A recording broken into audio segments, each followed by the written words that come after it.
Welcome to my YouTube channel Ramesh online. Good news good news good news.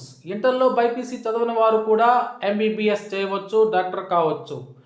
Guidelines విడుదల చేసిన NMC అనే హెడ్లైన్తో ఉన్నటువంటి వీడియోని అయితే మనం చూస్తున్నాం. చూసే ముందుగా ఫ్రెండ్స్ ఎవరైనా ఫస్ట్ టైం మన ఛానల్ని విజిట్ చేసినట్లయితే తప్పకుండా సబ్స్క్రైబ్ చేసుకొని పక్కనే ఉన్న బెల్ ఐకాన్ టచ్ చేయండి. తద్వారా నేను పోస్ట్ చేసే సమాచారం అందరికంటే ముందు మిమ్మల్ని తినడానికైతే అవకాశం ఉంటుంది. అదేవిధంగా వీడియో మీకు నచ్చినట్లయితే ఒక లైక్ చేసి మన మిత్రులందరికీ షేర్ చేస్తారని ఆశిస్తూ ఇక విషయానికి వచ్చినట్లయితే బైపీసీ చేయని వారు కూడా ఇప్పుడు డాక్టర్ కావచ్చు. గుడ్ న్యూస్ చెప్పిన ఎన్ఎంసి డాక్టర్గా కెరీర్లో సెటిల్ అవ్వాలనేది చాలామంది కల. అయితే అధిక ఖర్చు కారణంగా చాలామంది తమ కళను నెరవేర్చుకోలేక ఇంటర్మీడియట్లో వేరు గ్రూపులు తీసుకుంటుంటారు. అయితే నేషనల్ మెడికల్ కమిషన్ ఎన్ఎంసి విడుదల చేసిన తాజా గైడ్లైన్స్ ప్రకారము డాక్టర్ కావాలనుకునేటువంటి విద్యార్థులకు గుడ్ న్యూస్గా చెప్పవచ్చును. ఎంపీస్ను కోర్ సబ్జెక్టుగా తీసుకొని 10+2 పరీక్షల్లో ఉత్తీర్ణత సాధించిన వారు డాక్టర్గా మారవచ్చు. ఎలాగంటారా, ఏదైనా గుర్తింపు పొందిన బోర్డు నుంచి 10+2 స్థాయిలో జీవశాస్త్రము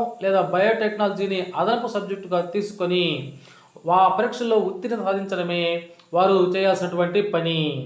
అయితే కెమిస్ట్రీ, బయాలజీ లేదా బయోటెక్నాలజీ, ఇంగ్లీష్తో పాటు ఇంటర్ పాస్ అయిన తర్వాత అదనపు సబ్జెక్టులు రాసి నీట్ యూజీ పరీక్షలు రాసేందుకు అర్హత సాధించవచ్చు.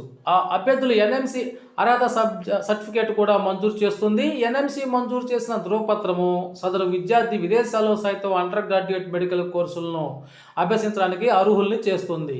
ఇది వరకు ఒక విద్యార్థి ఎంబీబీఎస్ లేదా బీడీఎస్ అభ్యసించే అర్హత పొందేందుకు ఇంగ్లీష్ పార్టికల్స్తో పాటు ఇంటర్లో ఫిజిక్స్, కెమిస్ట్రీ, బయోటెక్నాలజీ లేదా బయాలజీతో పాటు 2 సంవత్సరాల పాటు చదివి ఉండాలి.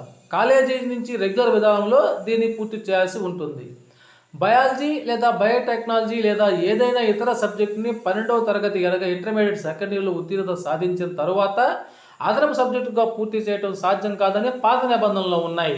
అయితే ఎన్ఎంసి తాజా నిబంధనలను వీటిని మార్చింది. దీంతో ఇంటర్లో జీవశాస్త్రము లేదా బయోటెక్నాలజీ ప్రధాన సబ్జెక్టుగా చదివి ఉండకపోయినా వైద్య విద్య చదువుకోవాలనుకున్నటువంటి స్టూడెంట్స్ కళ నెరవేరనుంది.